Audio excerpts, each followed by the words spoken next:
নমস্কার। আপনারা কেমন আছেন? আশা করি সপরিবারে ভালোই আছেন।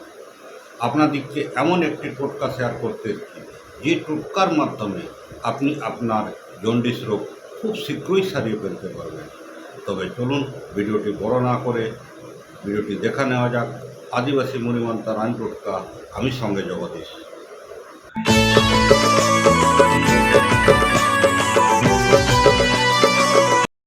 আপনার জ্বর হয়েছে, শরীর খারাপ, আপনি ডাক্তারবাবুর কাছে গেলেন। ডাক্তারবাবুকে বললেন, ডাক্তারবাবু আমার রাত্রে হলেই জ্বর চলে আসে, শরীর প্রচুর দুর্বল, খেতে ইচ্ছা করছে না। উনি বুঝে সুঝে আপনাকে ওষুধ দিলেন। আপনি ওষুধ নিয়ে বাড়ি আসলেন, ওষুধ খাচ্ছেন, রোগ কিন্তু সারছে না। পুনরায় আবার ডাক্তারবাবুর কাছে গেলেন। ডাক্তারবাবু ওষুধ তো খাচ্ছে, কিন্তু না জ্বর কমছে, না খেতে ইচ্ছা করছে, না শরীরে তাগত পাচ্ছি, শরীর যেন দুর্বল হয়েছে। ডাক্তারবাবু পরীক্ষা নিরীক্ষা করে দেখলেন আর বললেন, আপনার জন্ডিস হয়েছে। আপনার যদি জন্ডিস হয়ে থাকে আপনি কি করবেন? আমার স্ক্রিনে দেওয়া গাছটি দেখুন।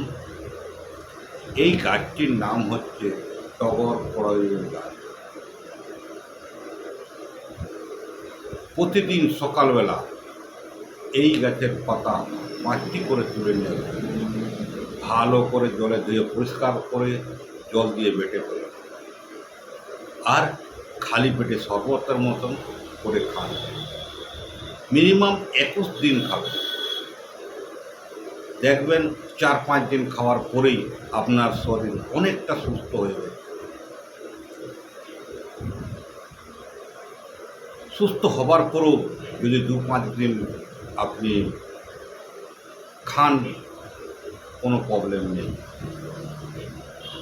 খুব ভালো হবে। তাতে মিনিমাম 21 দিন আপনাকে খেতেই হবে। তবে এটাই ছিল আমার আজকের ভিডিও। আশা করি ভিডিওটি সম্পূর্ণভাবে বুঝে গেছেন। যদি ভিডিওটি ভালো লেগে থাকে একটা লাইক দিবেন, চ্যানেলটিকে সাবস্ক্রাইব করবেন, আত্মীয় স্বজন বন্ধুবান্ধবকে শেয়ার করতে পারেন। পরের ভিডিওতে আবার দেখা হবে। ভালো থাকুন, সুস্থ থাকুন। নমস্কার, জোহার।